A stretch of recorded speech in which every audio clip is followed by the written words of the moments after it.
So anyway, thanks so much. Thanks so much for coming. We greatly appreciate it. Well, greetings from Dixon, Illinois. A lot of Illinois people seem to not know this, but the state of Illinois has 4 presidents from our state. We have Abraham Lincoln, we have Ulysses S. Grant, whose home is up in Galena, Illinois. We have Barack Obama from Chicago, Illinois, and we have Ronald Reagan. His hometown he calls Dixon, Illinois. So of those, there is one major difference between President Reagan and the other 3.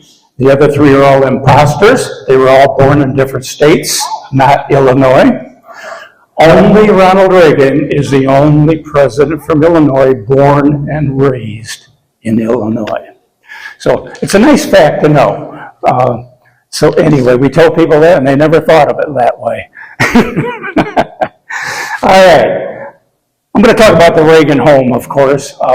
I'm the lead docent there. I also train all the docents, and I've been there since 2016. I've been volunteer. I started off as a volunteer there, and then after they found out that on the last day that President Reagan visited Dixon, Illinois, I was with him all day long, and they kind of stole me from we have a museum down the street called Northwest Territory Museum. It's Ronald Reagan's grade school, and they've restored his 6th grade classroom also in his grade school. So that's also down the street. It's a big museum. It's really awesome to visit. The first thing you'll be greeted with there is a 77,000 Jelly Bellies portrait of Ronald Reagan. The company made it. One of the best likenesses I have ever seen. I'm telling you, until you see this thing. They got his crooked smile. They got everything in there. But anyway, the Reagan Boyhood Home was started in 1980 with a 501c3 nonprofit organization.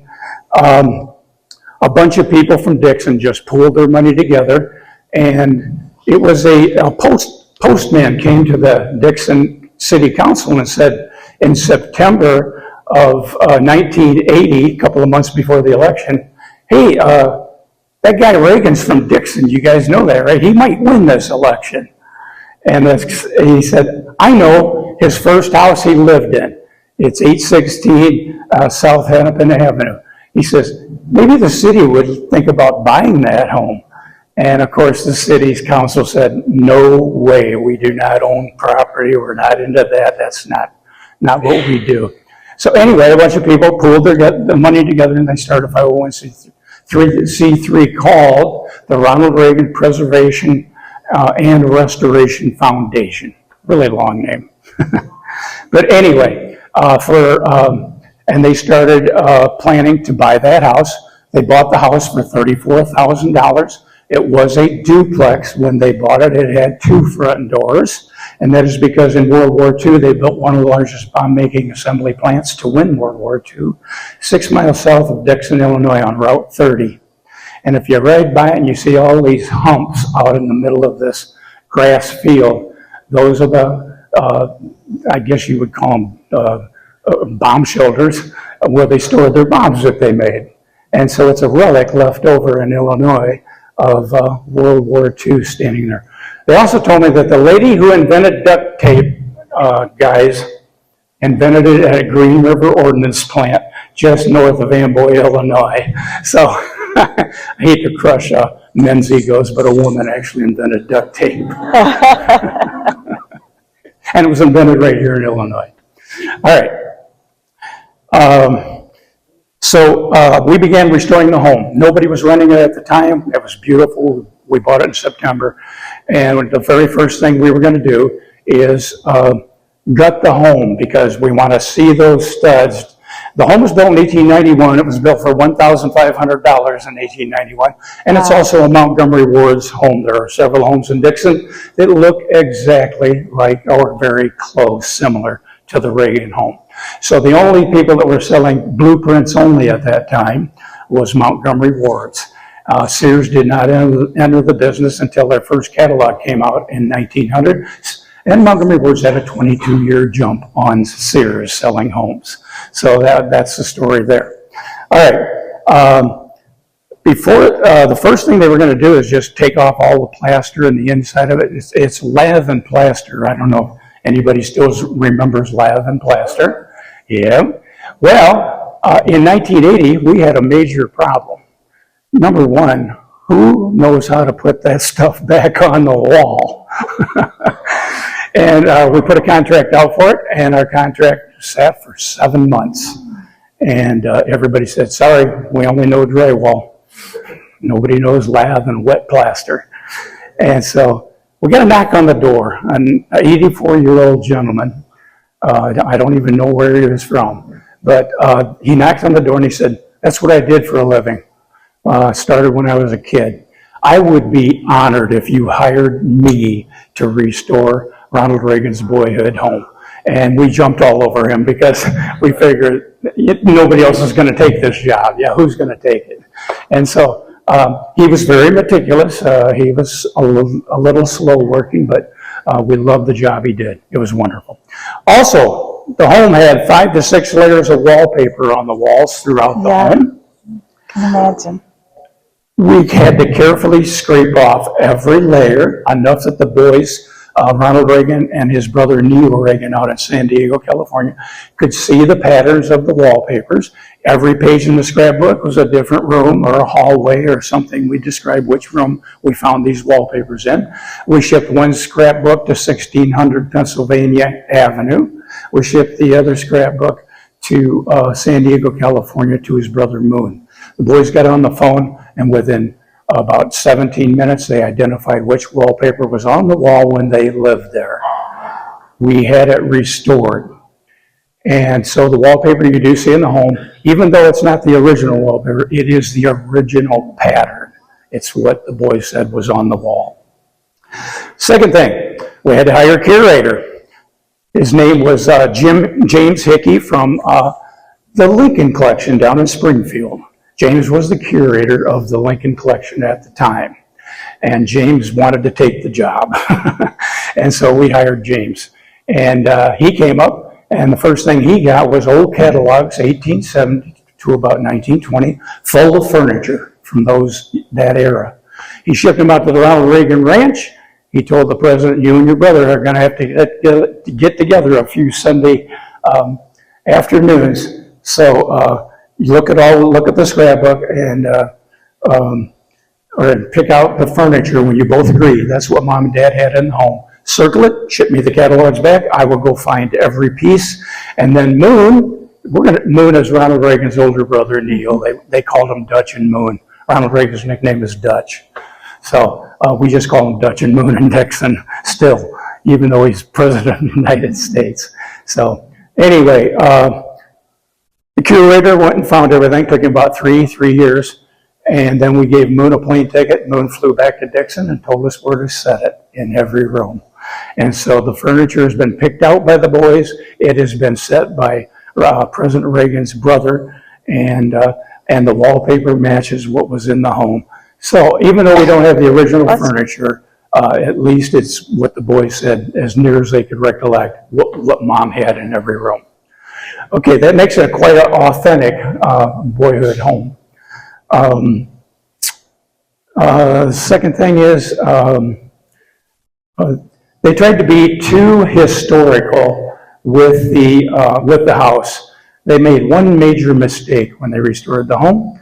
They didn't put any tar paper underneath the cedar shingles on the roof because there was no tar paper in 1891. Roof leaked like a sieve, as you could imagine. So 5 years ago, we roofed the home, and we collected, I saved about 150 cedar shingles because they were selling shingles to restore the Ronald Reagan Boyhood Home. You could buy a cedar shingle. And we've got all these 150 of these cedar shingles that we're going to be displaying them. I got to break the big news. They're building their Midwest headquarters right in Dixon, Illinois for Young America's Foundation. So you won't have to go very far to take your children to a Young America's one of their events that they're going to be putting on. They're going to build a 2-story, over $10 million building right on Galena Avenue, and they're going to build a great big auditorium so they can have at least 500 students college students, high school students, or 6th, 7th, and 8th graders.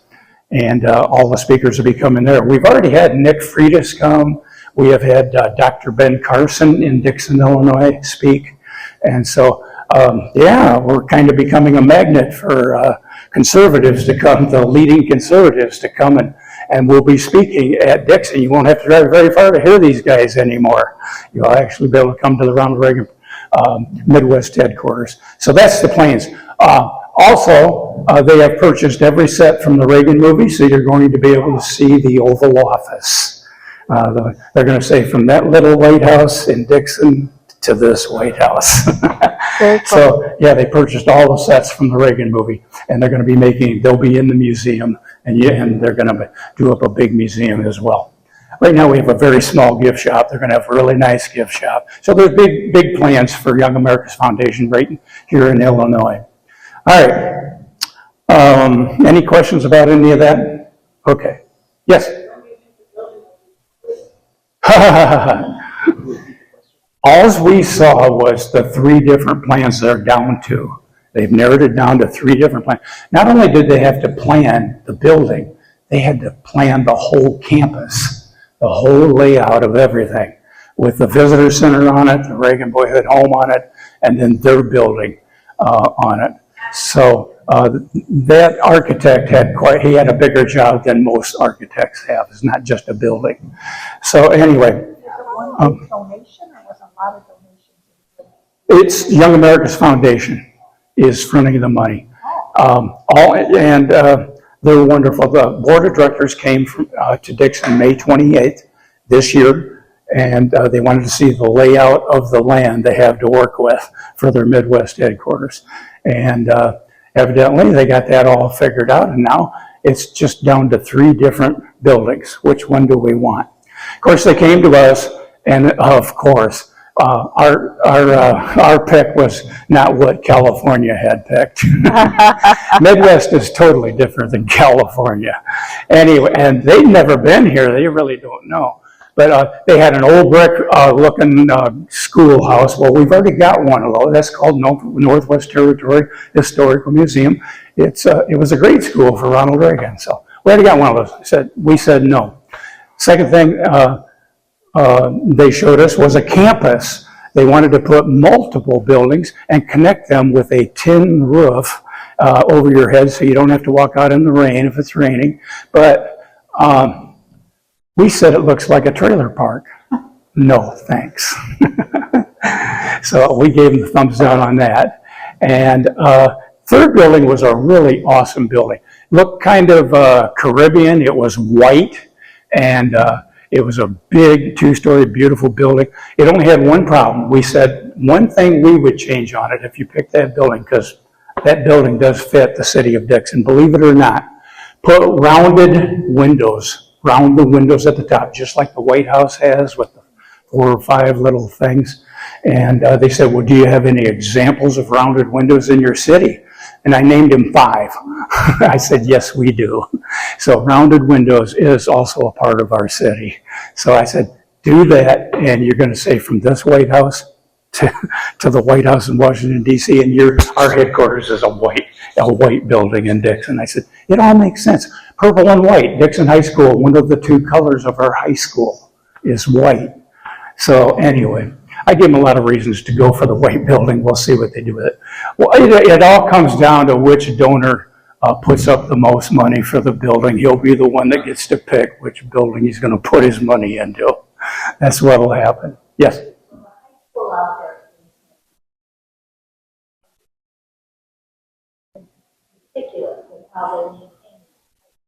Yeah. I have a question for you. You mentioned Hennepin. Yep. What's the address? 816 South Hennepin Avenue. So my sister lives in Dixon, and she actually lives on a tract 908 North. North Hennepin? Okay, that's on the other side of the river. Yep. Yeah. Okay. Yeah. All right, so that's all of that. I'm going to play you right now. We're going to play a video. We call it the pre-tour video.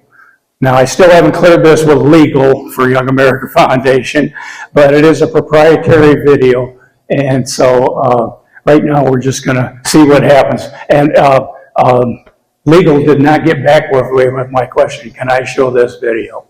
So I'm going to show it, and I may go to court, Young America Foundation court, to hear me out. I'll go with you if I get played, right? Yeah. Yeah. So we're going to play. This is called our pre-tour video. You already know that Dutch and Moon are their nicknames because he's going to call his brother Dutch in an interview in here. And this will tell you literally everything you need to know about Dixon, Illinois, and Ronald Reagan's upbringing.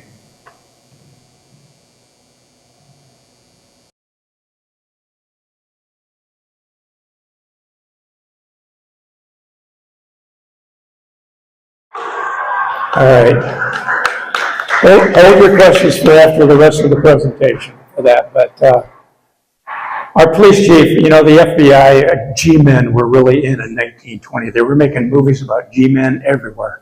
It's curtains for you, Muggsy. You know, all those kind of movies were really big in the 1920s, the old black and whites. So a lot of the city cops would not ride in a police car in those days. They would also never wear a policeman's uniform. They always rode around in a three-piece suit because they're G-men. So anyway, we kind of think that's what our chief of police might have been doing, riding around in his own personal car and then wearing the three-piece suit. So that day he only had a gun and a badge to prove he was a cop. He held up his badge.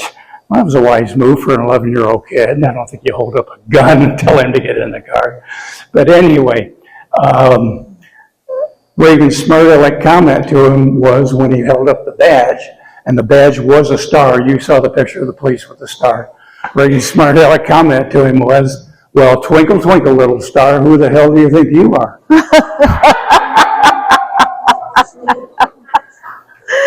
Which I would have asked the same thing. Matter of fact, I raised my kids, you turn and run if the guy's only got a badge. You don't get in the car these days with a guy with just a badge. Never. Just turn and run. They want to play cop today, dress like one. Get in a car with lights and siren. I told my kids, you can even have them turn on the lights and siren before you get in the car with that guy. Some people buy all that stuff and they don't even hook it up. They just pick up our kids and we never see them again. So yeah, if you got a police officer doing that in your city, tell them, don't do that. So anyway, all right. You've already brought up the next one. Boy, this guy's got to be on my payroll. Put him on the payroll. All right. So this one I'm going to have to narrate for you. There is no sound with this one, like a silent movie. So we start out with a picture of the Reagan family in 1913. And this fellow right here, Moon, his name is Neil, but he was trying to part his hair down the middle to look like Dad. And you can just see that that's what he's doing there. And his father laughed at him. He said, Neil, you don't look like me, but you sure do look like Moon Mullins in the funny papers. I think I'm going to give you the nickname Moon. And so that's where his brother got the nickname Moon when he was about 4 or 5 years old. President Reagan got the name Dutch on the very first day on Earth. The birth almost killed Jack's wife, so when he walked in to see the little fella that almost killed his wife, he said, wow, he looks like a fat little Dutchman. I'm going to nickname him Dutch. And the picture right there, if you put a bucket of white paint in that kid's hands with Dutch paints, he would look like their little mascot for a little Dutch paint, the little Dutch paint boy. So the nickname really was an excellent name for him. Okay, next. This is the 4th grade class in Tampico, Illinois. The Reagans bounced in and out of Tampico because Jack's drinking problem. Now Jack, the other side loves to drag Jack Reagan through the mud and say, well, his father was a drunk. Jack was not what I would call a drunk. He didn't get drunk daily. Jack is what we call a binge drinking alcoholic.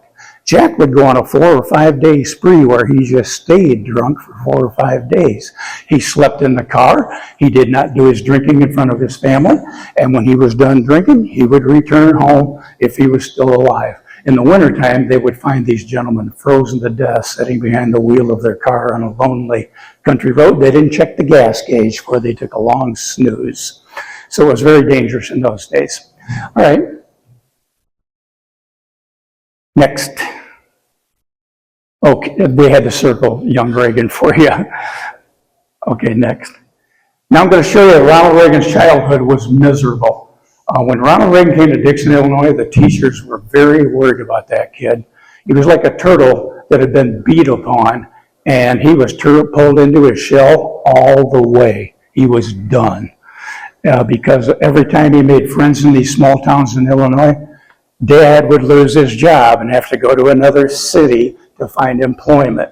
Ronald Reagan said in his autobiography, I can't even remember any close friends I had between 2 years old and 9 years old, because I just got to the point where it hurt too much to make friends, because I knew I was going to, sooner or later, I was going to be saying goodbye to them.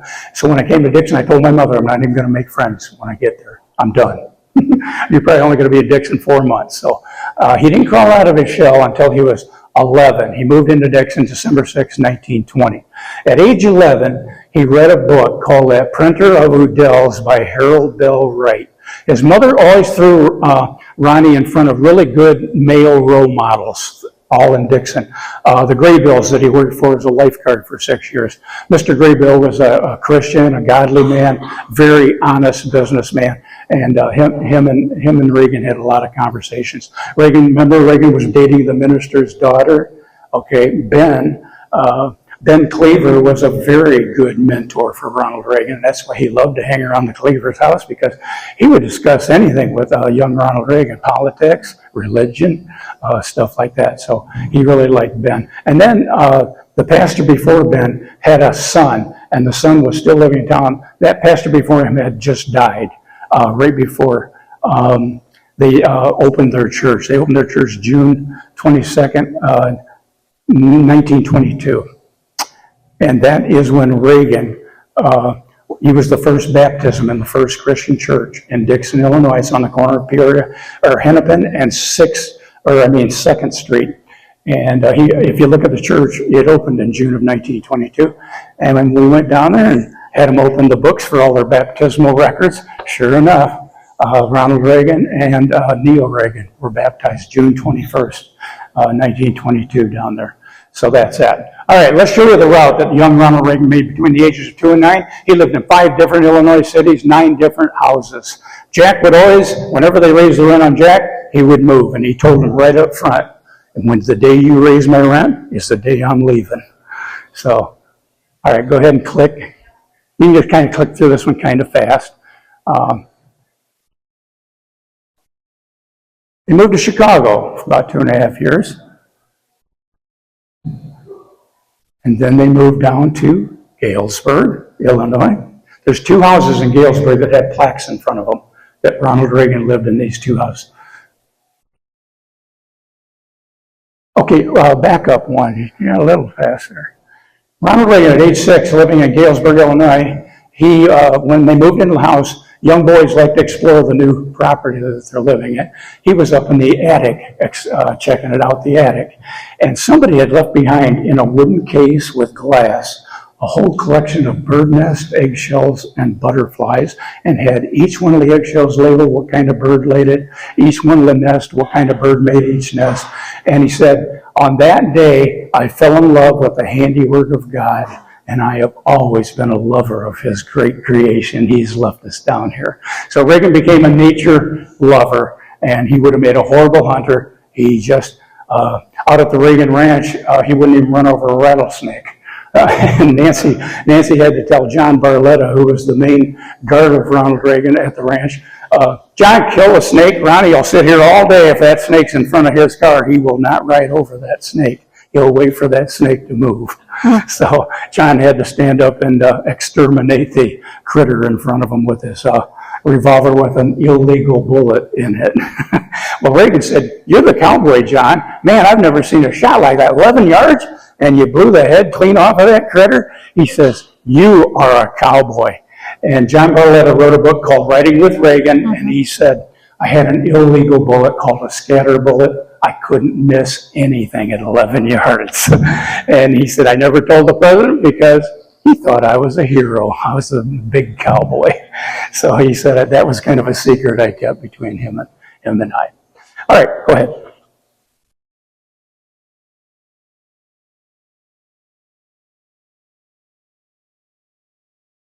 Monmouth. They moved to Monmouth, Illinois. And then the Spanish flu hit. 1919, Noah was almost killed. And 7 million other Americans were also killed. And if we thought COVID was bad, 7 times the amount of deaths with whatever flu, it was called the Spanish flu, I do believe. Spanish flu of 1919. All right, just click through. He finally makes his way back to Tampico for but a very short time, maybe only 10 months. And then Mr. Pitney was opening a new business in Dixon, Illinois. And he said, Jack, would you like to be part owner of that new boot store I'm moving to Dixon? And Jack jumped all over that, of course. You mean me, a business owner, half owner? Yeah. And Jack, he says, well, here's the contract. Read it, understand it, and sign it. And Jack, only with a 6th grade education, him and Nellie only went to 6th grade. That was typical in those days. And Jack signed the contract without reading it or understanding it. He wanted to be a business owner so bad and not just an employee. So you want to stop it right there. Don't go anywhere. You wonder why this house in Dixon, they lived in 5 different houses in Dixon. They must have got the rent raised on Jack 5 times is the way we figure it. So anyway, we tore down one home to build a McDonald's in Dixon. So if you go to McDonald's, that's hollow ground for one of Reagan's houses used to be there. There are 4 houses standing. Of course, the first home they move into is this home. And a lot of people, when they see the home, they say, now we know that Ronald Reagan was raised rather on the poor side of Americans. This home looks like it's built for a king. How did they afford this house? Well, here's the story, the rest of the skinny. Jack signed the contract, remember, in Tampico? So when he moved to Dixon, he wanted to look like a business owner. He rented the most expensive home in Dixon, and he wanted to look like a business owner, not an employee. And so that is why that home it was placed in the rich part of Dixon in the 1920s. And of course, that's all passed on now. But anyway, the home was built in 1891 for $1,500. I think I've already told you that. All right. Anyway, when President Reagan came for his birthday, notice these coats.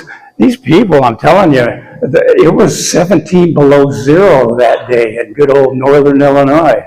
And the Secret Service guys and every one of them brought these light jackets with them. They were freezing their butts off. I mean, they were constantly looking for a car that was running with a heater that day. Yeah. Okay, so now you know the story why that home is the best home in Dixon. I could show you all the other homes they lived in because we're no longer allowed to give out the addresses of where Ronald Reagan lived, except for 338 West Everett Street. We can give that one out. But they're rental homes. And the renters, the people that own it said, please don't give out the addresses anymore. We're trying to make money off of these houses. Which And one so, is the one that's open now?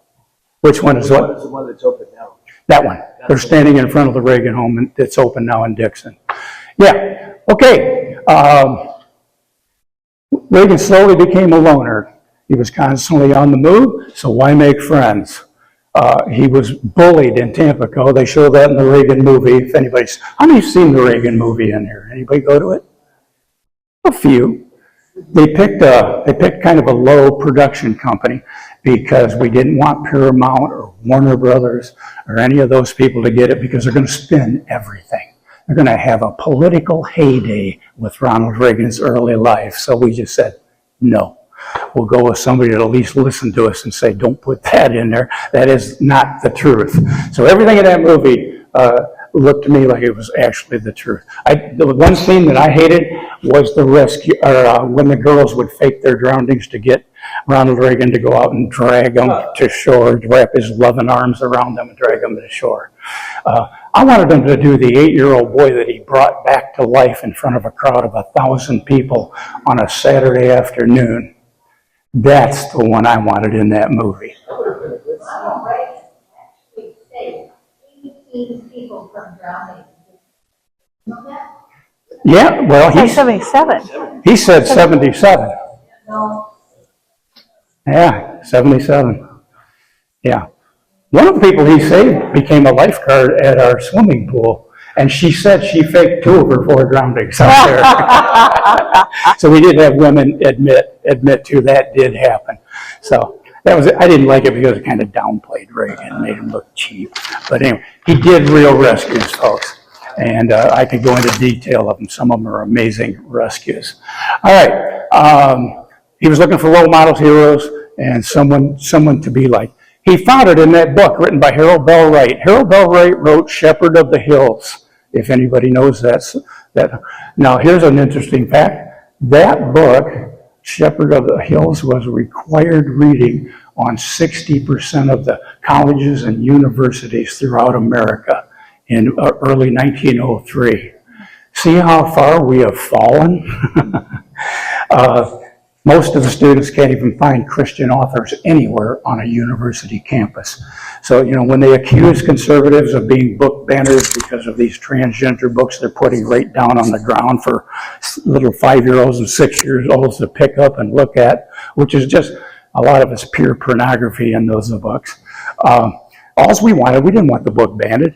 Conservatives wanted to ask for it. Put it somewhere where these little kids can't grab it and look at it.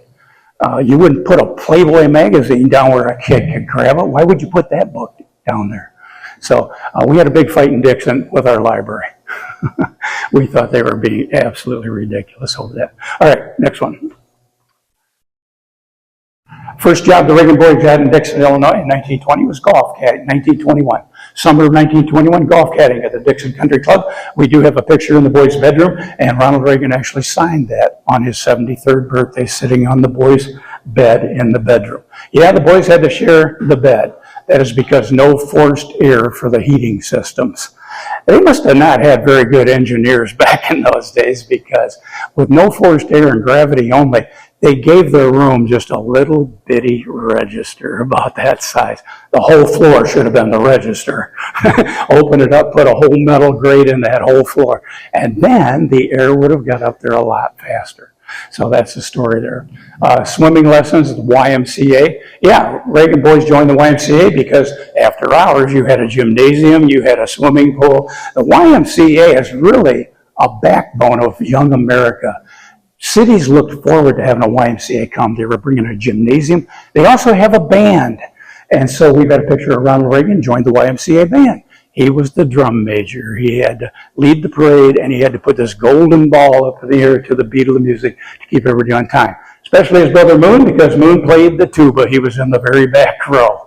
And so it was a Reagan sandwich as the YMCA band. But no, YMCA has brought a band, instruments, uniforms, all that kind of stuff that public schools didn't have a big enough tax base yet to afford stuff like that. So YMCA really does deserve kudos for the history it's played on small town America.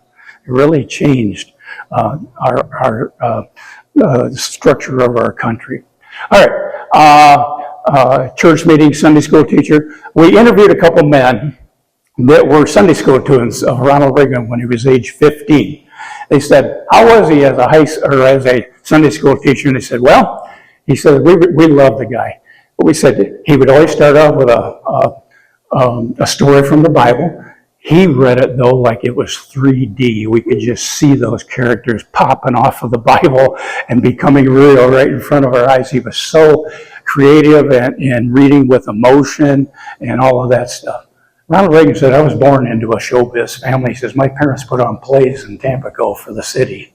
He said, I was in my first play in Tampico at 6 years old. So he said, I was kind of born in a showbiz family right off the bat. Anyway, the next one is raised rabbits and homing pigeons. They had these pigeon cages, rabbit cages, 17 of them mounted all around the barn. And they didn't even put legs on the cages because why waste the lumber? The barn's wood, screw them right to the siding of the barn. So Moon and Ronnie built cages, and they screwed 17 cages there. And also they had homing pigeons up in the hayloft. His father brought home a pair of homing pigeons, a pair of rabbits. He says, boys, we are now in the meat business. Get to work. And so when it came slaughtering day, you couldn't find a young Ronald Reagan anywhere. Those were his friends. Those were his pets. He had names for most of the rabbits. And the pigeons, he had to let them out in the morning, and he had to close the big doors up in the hayloft in the night when they came back. So that was another source of income for the Reagan family. First aid and rescue, I want to get into this. A lot of people say, yeah, Reagan was a lifeguard. Today, your kid can be a lifeguard at a YMCA in 3 days. 3 days of training, and you can be a lifeguard. Talk about dumbed down. Let me tell you the training Ronald Reagan had to go through. He had to go through 3 years worth of first aid courses. The guy was almost a nurse. He could do everything but inject you. He knew tourniquets, he knew all that because he had to take the same course policemen, firemen, and ambulance drivers took. He was a first responder. Ambulance isn't going to be up to Low Park in 20 minutes. If that kid's bleeding out, you're the only man standing between that little kid and, life itself until the ambulance gets here. So 3 years worth of first aid courses. Then you had to take a year, now we're in our 4th year of training, 1 year of rescue techniques. How does a 16-year-old kid drag 2 drunk males out in the middle of a moving river back to shore and not sink with them? So they teach you techniques, how to do that if you run into a situation where you got to bring 2 300-pound guys back to shore with you. So yeah, there's a lot of training in there that he went through. So he was really a lot more than a lifeguard. He was also a medical first responder. He had I already told you about the 8-year-old boy, brought him back to life, and the newspaper said it was a miraculous rescue because Reagan was on his 4th dive under the water. The Rock River, you can only see 2.5 inches under the water. It's full of algae. It's not really a dirty river. We put all the dams in it. We slowed it down enough that it now grows algae. It used to flow crystal clear, believe it or not. Take out all the dams, and it would probably return back to crystal clear. So we white people kind of ruined it for the Indians, and they always came back to Dixon saying, "Why'd you ruin our river? What'd you do to it?" And they said, "Well, we put dams in it and slowed it way down." And they said, "Well, that was a mistake, wasn't it?" So anyway, that's that story. All right. And then, of course, Reagan fell in love with the movies right in Dixon, Illinois. Our theater in Dixon, Illinois, on Galena Avenue has had 2 international releases of movies have played at Dixon Theater. First one was in 1941 when President Reagan brought back all those actors and actresses. He brought a movie with him called International Squadron. And we got to see it in the city of Dixon 3 months before the movie was released to the rest of the country. So that was exciting. We had 50,000 people in Dixon. We're a town of only 16,000 people. Everybody wanted a picture of all those actors and actresses coming to Dixon. And they were there for about 2 or 3 days as well. All right. So the major influence in Ronald Reagan's life was obviously his mother, Nell. They say behind every good president, there's a really good mom. And a lot of that is true if you look up our presidents. But anyway, Garland Wagner, that was that pastor before. He was a good mentor for Reagan. Ben Cleaver, the pastor, he was dating the pastor's daughter, Margaret Cleaver. Her nickname was Muggs, by the way. He called her Muggs. And she had a name for Lowell Park. She called the beach at Lowell Park Sodom and Gomorrah. Because the rocks, there was no sand. The rocks were so big, it was just a terrible beach. So that was her nickname for the beach at Lowell Park. All right, John Garland, that's Harvey's son.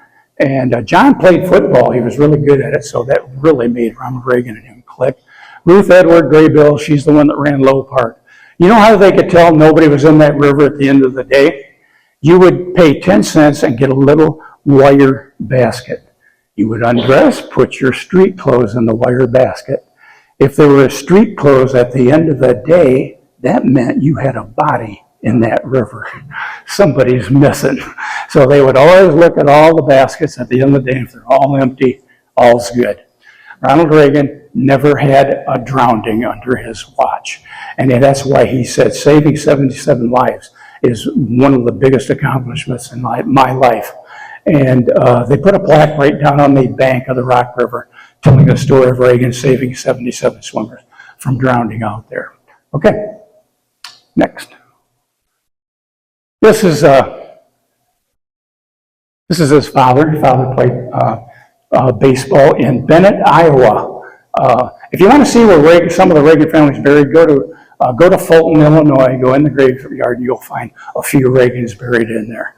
And that's where a lot of his relatives, older relatives, are buried at. Okay, go again, it'll just point out his father. All right, next. All right.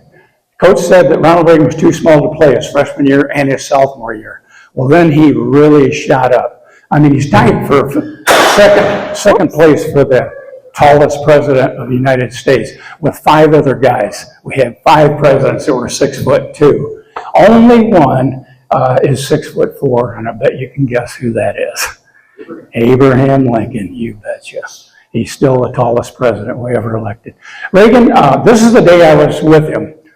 He wanted to go down to Dixon High School. It was the fall, and the Dixon Dukes were down there practicing for the next game. And he said, take me down to the Dukes practice. I want to throw every kid on the Dixon Dukes football team a pass.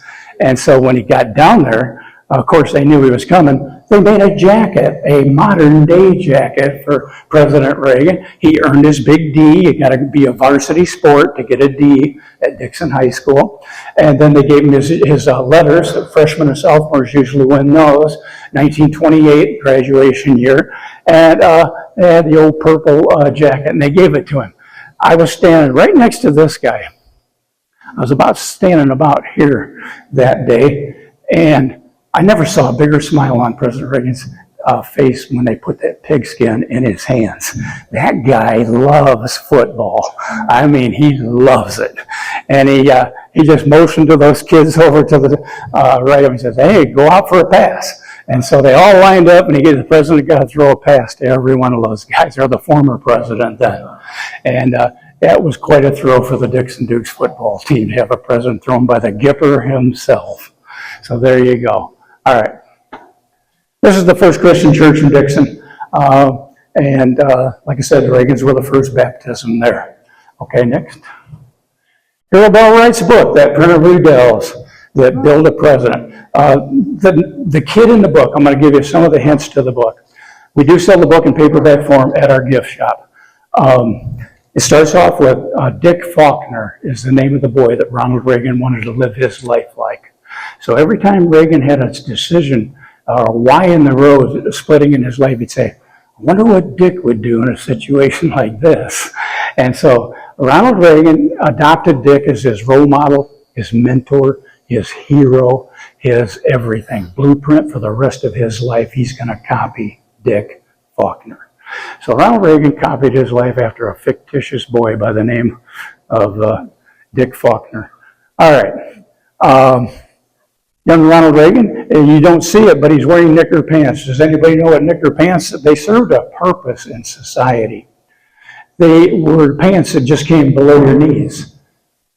Males had to wear those pants until they were 13 in America. It was a societal rule. You wear these pants, and when you show up to work at the factory, because child labor was in, moms were trying to protect their boys from overzealous employers who would mistake your boy for a man and make him lift 120-pound boxes in the factory.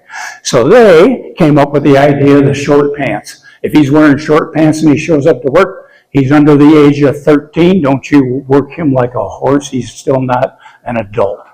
But at age 13, you can do anything you want to him. And that boys would swap the long pants at age 13. Moms were using the knicker pants to identify the age of their boys out in society so that employers wouldn't overwork you in the factories during the child labor era. Now you guys know the rest of the story. So they weren't a fashion statement. They actually served a purpose in society. Okay. Graduation picture, 1928. For Ronald Reagan from the North Dixon High School. And then I got some lifeguard stuff for you. Okay, you can go to the next one. Oh, big slow motion, melodramatic. There he is, picture of lifeguard. That picture was in over 4,000 magazines when Reagan won the presidency. We have the camera that took the picture in Dixon at the Reagan Boyhood Home. And B gave it to us. She says, you make sure that goes to that Reagan home. And so we have the actual picture that took that photograph that was in over 4,000 magazines. All right, it shows kind of what it looked like and all of that stuff there. Okay. I already said 44,000 magazines. Okay. He had a football and swimming scholarship at Eureka College. Whatever money that Reagan did not have to graduate from there, Ben, remember Reagan was dating his daughter, Ben Cleaver, and he was the pastor of the church, First Christian Church. Do you know who owns Eureka College? Disciples of Christ Church. First Christian Church owns Eureka College, so it is a Christian college. And whatever money Reagan was short, he said, can you just swallow it, or give the boys a job, make them do something, make them clean the dorms in the girls' room and all that stuff. Let them work their way through college. Nothing wrong with that. He says, but if they go over the amount, he says, just absorb it. Ben ended up being the lead pastor at Eureka College for many, many years after he pastored in Dixon. Okay. By the way, his older brother Moon went there as well. But Moon didn't start till Reagan was a sophomore. It's a cool story about this. Moon worked at our cement plant, which they're going to get ready to tear down now in Dixon. And his boss, he must have had a great boss. But anyway, he knew that young Ronald Reagan tried to talk his brother really hard to joining him to go to college at Eureka College. Well, Moon didn't take Ronald Reagan's freshman year, but the sophomore year came up, and it was just getting near fall, and Niels Reagan's boss fired him. And Neil was shocked. He says, what did I do wrong? He says, well, the only thing you're doing wrong is your brother has made you one heck of an offer, and I think you should take him up on it. Why don't you get in the car and drive down to Eureka College? Here's your last paycheck. So it's neat to have employers in those days that were looking out for their employees and saying, you got a really good offer on the table here, kid. I think you should take it. So Moon graduated 1 year after President Reagan graduated from Eureka College. That's what the YMCA looked like. It was on the corner of Galena and 3rd Street. There's an empty parking lot there now. But that's where he did his swimming. These are pictures at Low Park. The original building is still standing that Ronald Reagan was a lifeguard at. They're getting ready to restore it back to what it would have looked like in the 1926 to 1932. Go ahead and turn it around there. So we still have the men's showers still standing. But the ladies' showers the roof has fallen in. There's trees growing up through it. So we got a lot of work to do if they go to restore that. Okay, this is an item that Reagan used to have to watch people on. They get that thing rocking so hard in there that they would bump heads. And so he had to treat them for their heads bumped and put ice on their heads and kind of bring the swelling down. So they got that there. They have the original lifeguard chair. It is at Loveland Community Building in Dixon. And Loveland Community Building also has a lot of Ronald Reagan stuff to look at there. Okay. And yes, Ronald Reagan saved 77 lives. How all that started is his father said, hey, Dutch, you ought to find an old tree that's laying up on shore. And he says, you ought to take out a knife and put a notch in that tree until you're done. And then you'll have a count of how many kids you pulled out of that river and saved their lives. And so Ronald Reagan started putting notches in an old log that was laying up there. The log floated away in a flood. Some people still claim they saw it in Dixon, but I don't know. We think it's kind of the other way. The log just floated away after he left. All right. And yes, National Park Service put up a big plaque there for Loa Park. It is now on the National Register of Parks throughout America because of it being a historical place. Okay, I got some newspapers. I'm not going to bore you with all that. You can skip those. But I looked it up. There were 5 different times they covered rescues that Ronald Reagan did for his 6 years. Now, Reagan was a lifeguard in Dixon for 7 years. Because he came back after he graduated from Eureka College and he lifeguarded on the east side of Dixon, or the north side of Dixon, at a little place called the Bluebird Inn. Anybody remember the Chautauqua days? Dixon used to be the third largest Chautauqua gathering in the whole nation. And we had it at northeast side of our city. And Nell would take Ronnie there to hear some of the greatest orators all through America. They would bring orators that were just top notch. And people could camp there and you could swim in the river. So the Graybills sold their business that year and they bought that Bluebird Inn. And they said, Ronnie, we need a lifeguard for one more year. Can you do it? So he actually was a lifeguard in Dixon for 7 summers in a row. By the way, that one thing that our movie did not tell you, he worked 7 days a week every summer. No days off, 12-hour days. What he would do if he had a date on a Saturday night with Margaret is he'd grab a big boulder, and when it was dusk, when it was getting kind of hard to see on the river and they're ready to close, he'd plop it out there, and everybody turned and go, what was that? As the waves started to hit him in the chest, and he would say, that's just a big old river rat. They come out this time of night. They're probably looking for food.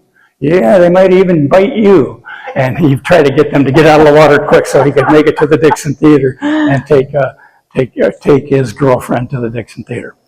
Now this scene here, we were told, Secret Service, all of us, do not get out of your cars. We're not going to be at Low Park very long. This is October 30th, 1990. And so I was sitting in a car surrounded by a bunch of Secret Service guys. Reagan walked down the boat landing ramp. He said, only one Secret Service agent is going to be with the president. Everybody just stay in your cars. He walked down there, and he wanted to skip a rock, like he used to do when the lifeguards board. Secret Service guy took off his shoes, socks, and he waded out in the river, and he found 3 nice flat rocks for the former president to try and skip. Guys in my car started taking bets. I'll bet you $50 he can't get one to skip. I'll take that bet on. I know he'll get at least one. So all the guys were taking bets on my president. And I was feeling kind of mad. Hey, you're making fun of my guy. What are you doing here? But anyway, those guys are just like human. They got to have their little games they play. They get kind of bored sometimes just standing and waiting for the president to go outside or whatever when a lot of their jobs kick in. Anyway, President Reagan had his best friend with him from Dixon, Illinois, Ed O'Malley. And the O'Malleys lived right across the street from Ronald Reagan's boyhood home that we have today. So O'Malley, Reagan, sounds like a couple of Irishmen to me. Anyway, they clicked really good. So remember the guy in the white shirt that stood up? That was Ed O'Malley. When we had the picture of Reagan lifeguarding out at Low Park, that was Ed O'Malley. He asked if Ed could meet him at Low Park. Ed and him were walking down the boat landing to go skip the rocks. And Ed tripped and almost fell into the river. Now, the river is about 48 degrees right now. It's October 30th, 1990. And that Secret Service guy, he waded out there in that water. Man, they will do anything for the president. But anyway, Ed almost tripped. Reagan caught him, held him back, and he goes, that's 78? And Ed just started laughing. He goes, you really like that number, don't you? So, yeah. Anyway, Reagan did not get any 3 of the rocks to skip, and the guy won $50 in my car. He turned around to all of us, and he just went, can't do it anymore. He was 79 by then. Okay, anything else? What do we got here? Yeah, in his autobiography. By the way, Reagan has 2 autobiographies. A lot of people don't know that. When the movie industry was all over for him, Reagan wrote an autobiography called Where's the Rest of Me?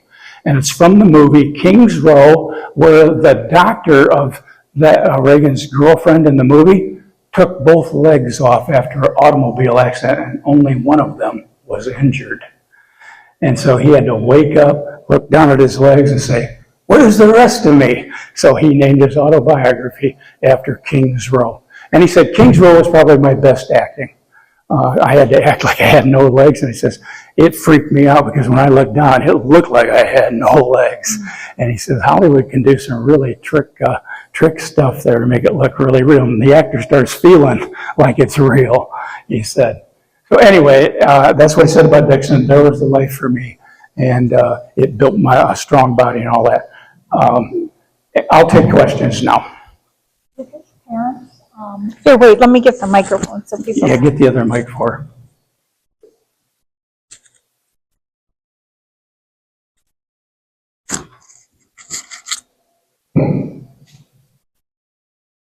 Janine?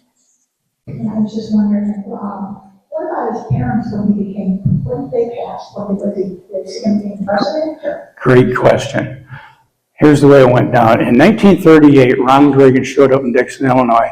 He already had completed 17 movies. Jack Warner worked that little young boy's butt off. You know they could crank out a movie in 1 week, beginning to end. That whenever you hear the golden age of Hollywood, that's what they're talking about. Everybody could crank out a movie in 7 days, and they were flooding all of the theaters with movies. So that was the story there. Anyway, he came back, picked up Mom and Dad. Mom and Dad sold most of their furniture at a rummage sale.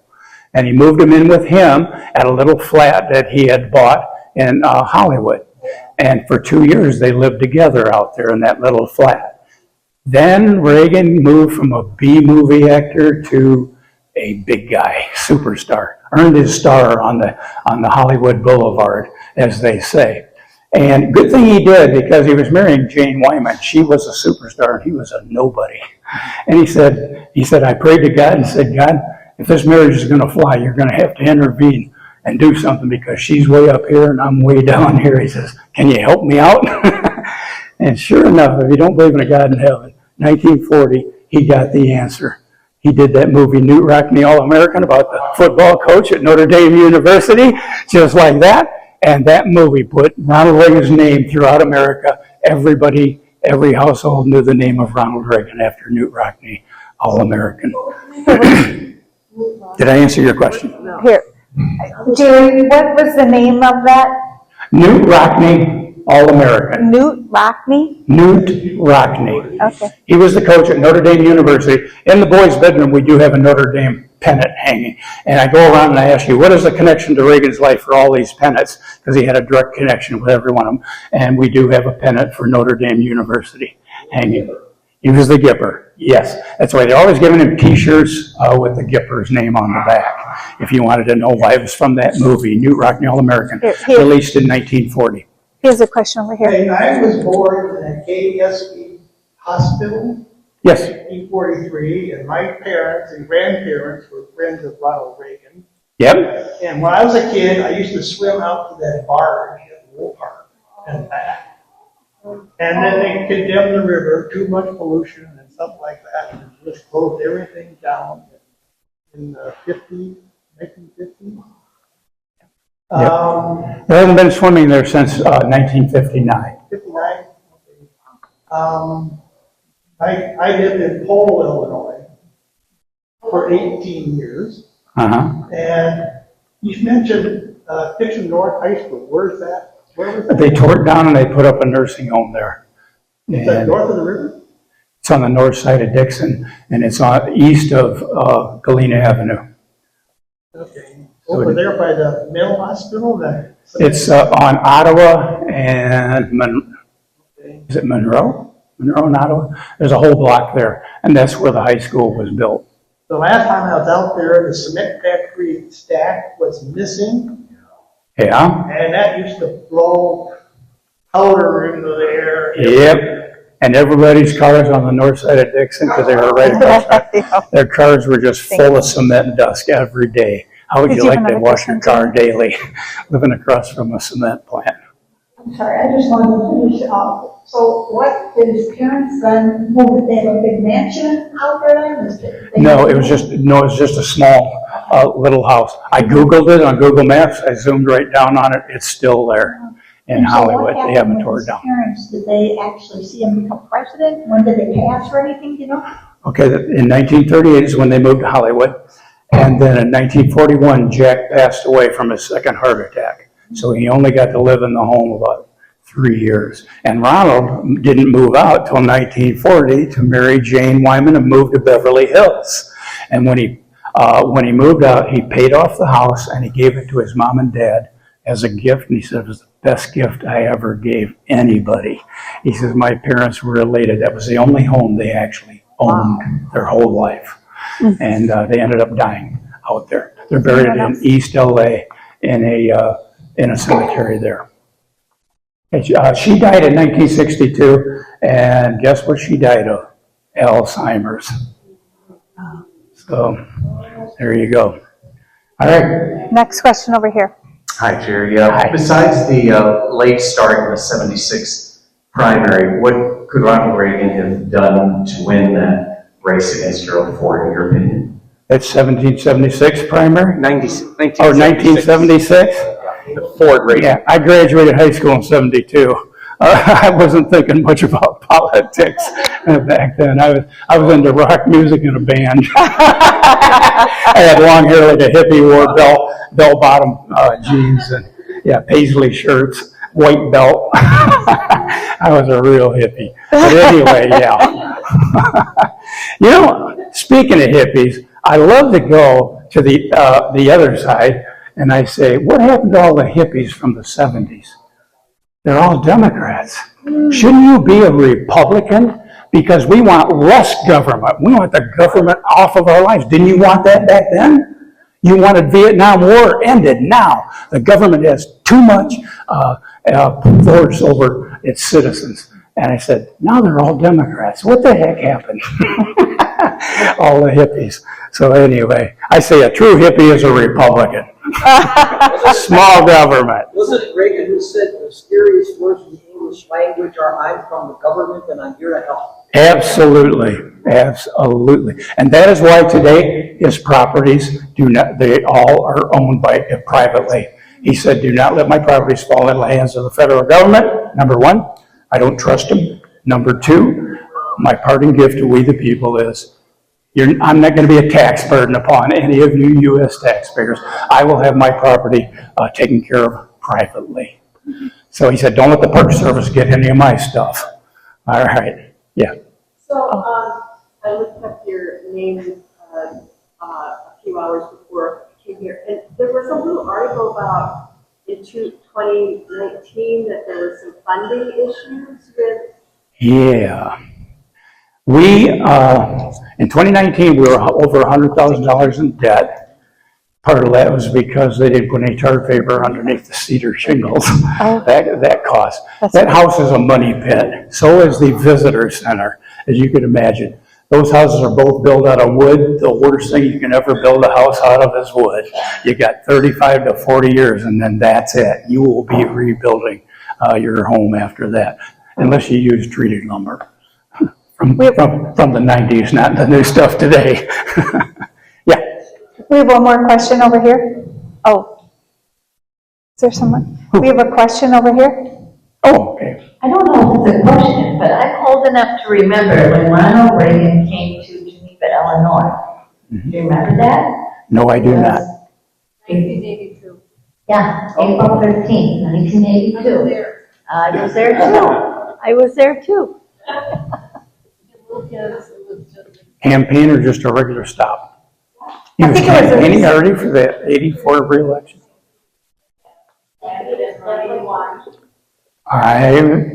I'll be darned.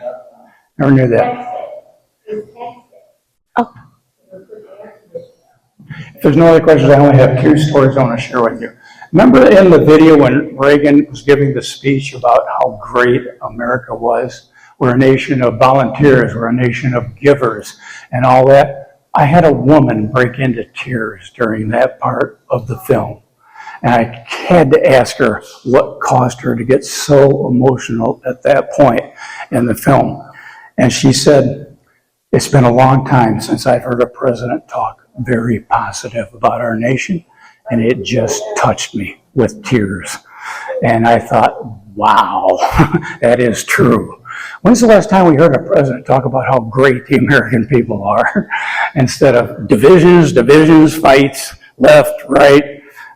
It's been a long time, and I can see why that lady was crying at that point. She goes, it was just like fresh raindrops dropping on me, and I just had to cry. It was really good to hear him again.